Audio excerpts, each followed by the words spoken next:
Return ஃபேன்ஸுக்கு வணக்கம். So எனக்கு பர்சனலாகவே ஒரு பிளேயரை பற்றி பேசணும்னு ஆசை. புவனேஸ்வர் குமார் சின்ன வயசுலேருந்து என்னுடைய ஃபேவரட் அப்படின்னு கூட சொல்லலாம். ஆனால் இன்னைக்கு கரெக்டான டைம் வந்திருக்கு. ஆர்சிபி ஃபேன்ஸும் ஸோ நெக்ஸ்ட் என்ன பண்ண போகிறாங்க, அடுத்த கேப்டன்சின்னு சொல்லி ஒரு வீடியோ நான் போட்டிருந்தேன். நல்ல ரெஸ்பான்ஸ் வந்துச்சு. அவர் எங்கே ஸ்டார்ட் பண்ண போறாரு, நியூ பால் போட போறாரா, டெத் ஓவர் போட போறாரா, இந்த தடவை ஆர்சிபிக்கு கப்பு அவருடைய லக்குனால வருமா அப்படிங்கிற மாதிரி கம்ப்ளீட் டீடைலாக பார்க்கலாம். அதுக்கு முன்னாடி ஃபர்ஸ்ட் டைம் சேனலுக்கு வரீங்கன்னா மறக்காம சப்ஸ்கிரைப் பண்ணி சப்போர்ட் பண்ணுங்க. அப்போ அப்டேட் எல்லாமே எங்களை வந்து சேரும். சரி வாங்க வீடியோக்குள்ள போகலாம். ஸோ சையத் முஸ்டாலி ட்ராஃபி நடந்துட்டு இருக்குங்கிற விஷயம் தெரியும். ஸோ எல்லா டீமும் சும்மா கலக்கி போட்டிருக்காங்க. மும்பை, அது மட்டும் இல்லாமல் ஹர்திக் பாண்டியாவுடைய செமையான பெர்ஃபார்மன்ஸ். தமிழ்நாடு நல்லா ஸ்டார்ட் பண்ணுவாங்கன்னு பார்த்தா அங்கங்க சொதப்புறாங்க. பொறுத்திருந்து பார்ப்போம் எங்க போய் முடிய போகுதுன்னு சொல்லிட்டு. பட் இருந்தாலும் நம்ம பேச போறது உத்தரப்பிரதேஷ் வர்சஸ் ஜார்க்கண்ட். உண்மையிலுமே சூப்பரான மேட்ச். இந்த பக்கம் இசான் கிஷன் இன்னும் நட்சத்திர வீரர்கள், இந்த பக்கம் புவனேஸ்வர் குமார் கம்மி டோட்டல் தாங்க அடிச்சாங்க. டிஃபன் பண்ண முடியுமானுங்கிறது ஒரு டவுட் இருந்தது. தம்பி நான் இருக்கிற வரைக்கும் அதை பத்தி நீங்க கவலையே படக்கூடாதுங்கிற மாதிரி பூவி உள்ள வந்தாருங்க. ஸோ என்ன ஒரு பவுலிங் பெர்ஃபார்மன்ஸ், ஹேட்ரிக் எடுத்தாரு. ஸோ கிட்டத்தட்ட 6 ரன் மட்டும் கொடுத்து 3 விக்கெட் 4 ஓவர் அப்படிங்கிறதுல மாற்றமே கிடையாது. தீயான ஒரு பெர்ஃபார்மன்ஸுக்கு டெட் ஓவர்லாம் மறுபடியும் வந்துட்டு கலக்கிட்டு இருக்காரு. உண்மையாலுமே நல்ல சைன்ங்கிறதுல மாற்றம் கிடையாது. ஏன்னா அவர் அப்படியே டச்சில் இருக்கிறதா ஆர்சிபிக்கு மிகப்பெரிய நீடா இருக்கு.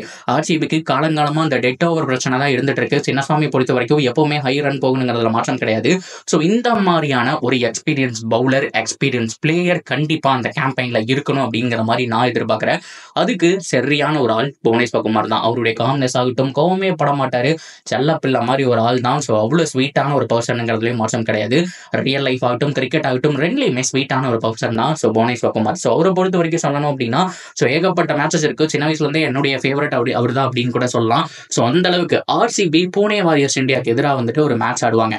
ஸோ அதில் தான் ஹையஸ்ட் ரன் அடிச்சிருக்கும். ஸோ கெயிலும் பார்த்தோம் அப்படின்னா 175 பக்கம் அடிச்சிருப்பாரு. அதுல எல்லா பவுலர்ஸ், பூனே வாரியர்ஸ் இந்தியாவுடைய எல்லா பவுலர்ஸும் அடி வாங்கியிருப்பாங்க. ஆனா புவனேஸ்வர் குமார் மட்டும் அவர் கொஞ்சம் ரன் கொடுத்திருந்தாலும் தனியா தெரியவாருங்க. அவருடைய ஓவர் மட்டும் ரெஸ்பெக்ட் பண்ணி ஆடின மாதிரி தான் தெரியும். அப்பவே செம்மையா போட்டாரான்னு சொல்லலாம். ஸோ அது போக அவருடைய டெபியூட் மேட்ச் ஏகப்பட்ட மேட்சஸ் வந்துட்டு செம்மையா பண்ணியிருக்காரு. எஸ்பெஷலி பாகிஸ்தானுக்கு எதிராக சான்ஸே கிடையாது. என்ன ஒரு ஸ்விங், இப்பவும் டைம் கிடைச்சா அந்த ஹைலைட்ஸ் எல்லாம் போய் பாருங்க. பாகிஸ்தானுக்கு எதிராக சும்மா தீயா போட்டிருப்பாரு. ஒவ்வொரு பாலும் கண்ணில் ஒத்திக்கிற மாதிரி இருக்கும். எங்க திரும்புதுங்கிறதே வந்துட்டு ப்ரெடிக்ட் பண்ண முடியாத ஒரு சுச்சுவேஷன்ல இருப்பாங்கன்னு சொல்லி அவன பாகிஸ்தான் பிளேயர்ஸ். ஸோ அதுதாங்க ஸோ அவருடைய உண்மையாலுமே புவினா யாருன்னு காட்டுது. அதுக்கப்புறம் அவருடைய ரேட்டிங் எங்கேயோ போச்சு. ரொம்ப வருஷமா சன்ரைசர்ஸ் ஹைதராபாத்லேயே இருந்தாரு. டிராஃபி வின் பண்ணாரு. பர்பிள் கேப் வந்துட்டு ஏகப்பட்ட டைம் வின் பண்ணி லூஸ் பண்ணியிருக்காரு. ஸோ இந்த மாதிரி ஏகப்பட்ட ஒரு பெர்ஃபார்மன்ஸ் அப்படிங்கிறது நம்ம புவி கிட்ட இருந்து பார்த்துருக்கோம். ஸோ இதை தாண்டி அவர்கிட்ட இருக்க லீடர்ஷிப் குவாலிட்டி உண்மையாலுமே சூப்பரா பண்ணுவாருங்கிறத மாற்றம் கிடையாது. இப்போ விராட் கோலி இல்லை அப்படின்னா கண்டிப்பா கேப்டன்ஸ் யார்கிட்ட போகும்னா கண்ணை மூடிட்டு புவி தான் நான் ரெக்கமெண்ட் பண்ணுவேன். ஏன்னா எஸ் ரஜத் பட்டிதர் இருக்காரு, ஒரு சின்ன பையன் தான், அவர்கிட்ட கொடுக்கலாம். சின்ன பையன் மீன்ஸ் நான் ஏஜை மீன் பண்ணல. அவரும் 30+ அப்படின்னா கூட அடுத்து ஒரு 10 years டீம்ல இருப்பார் இல்லையா. ஸோ அதனால அவர்கிட்ட கூட கேப்டன்சி போகலாம். பட் இல்லை, அவங்க வேற மாதிரி யோசிச்சாங்க அப்படின்னா கோலி பண்ண மாட்டேன்னு சொல்லிட்டாருன்னா புவிக்கு போறதுனா பெர்ஃபெக்டான ஒரு எக்ஸாம்பிளா இருக்கும்னு நான் சொல்லுவேன். அவர் தான் பெர்ஃபெக்ட் எக்ஸாம்பிள். வேற யாரையுமே சொல்ல முடியாது இந்த டீம்ல. லியாம் லிவிங்ஸ்டன் எல்லாருமே வந்துட்டு ஃபாரின் கேப்டனா ஆர்சிபி சூஸ் பண்ணுவாங்கிறது உண்மையாலுமே எனக்கு மனசுலேயே இல்லை. ஸோ அங்கங்க எப்படி தேடினாலுமே புவி தான் கண்ணுக்கு முன்னாடி வராரு. ஸோ புவனேஸ்வர் குமார் கேப்டனா இருந்தாலும் இல்லைனாலும் எக்ஸ்பீரியன்ஸ் பிளேயர் அப்படிங்கிற விஷயம் ஆர்சிபிக்கு தேவைப்படும். சரி ஓகே, இன்னைக்கு மேட்ச் எல்லாமே இருக்கட்டும். அவருடைய எக்ஸ்பீரியன்ஸ் எங்கெங்க யூஸ் ஆயிருக்கு அப்படிங்கிறத பார்க்கலாம். ஃபர்ஸ்ட் ஆஃப் ஆல் நியூ பால்ல ஒரு ஓவர் வந்துட்டு போட்டுருவாருங்க. ஸோ மேக்ஸிமம் நல்ல பவுலர் சப்போர்ட், உதாரணத்துக்கு வந்துட்டு எஸ்ஆர்ஹெச் கிட்ட இன்னும் குவாலிட்டியான பவுலர்ஸ் இருந்தாங்க அப்படின்னா ஒரு ஓவர் மட்டும் போட்டுட்டு போயிடுவாரு. ஸோ குவாலிட்டி பவுலர்ஸ் இல்லைன்னா 2 ஓவர் போட்டு விக்கெட் எடுக்கிறதுக்கு பார்ப்பாரு. கண்டிப்பா டெத்ல ரொம்ப ரொம்ப முக்கியமா 20வது ஓவர் 18வது ஓவர் அவர் தாங்க போடுவாரு.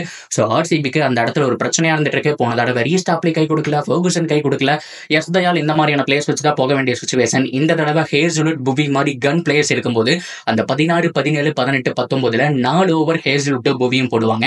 இனிஷியல் ஓவரை ஓபன் பண்றது புவியா தான் இருக்கு. நியூ பாலை அவர் தான் ஹேண்டில் பண்ணுவாருங்கிற மாதிரி தோணுது.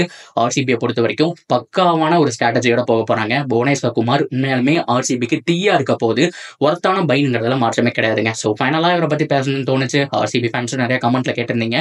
ஸோ உங்களுக்காக தான் இந்த புவி வீடியோ. எவ்வளவு பேருக்கு புவியை பிடிக்கும், எனக்கு தெரிஞ்ச அவருக்கு ஹேட்டரே எடுக்க முடியாதுன்னு தான் சொல்லி ஆகணும். ஸோ புவிக்கு வந்துட்டு எவ்வளவு ஃபேன்ஸ் இருக்கீங்க அப்படிங்கிறத கமெண்ட்ல சொல்லுங்க. தொடர்ந்து அப்படி இருக்கு சேனலோட இணைஞ்சிருங்க. மறக்காம சப்ஸ்கிரைப் பண்ணி சப்போர்ட் பண்ணுங்க.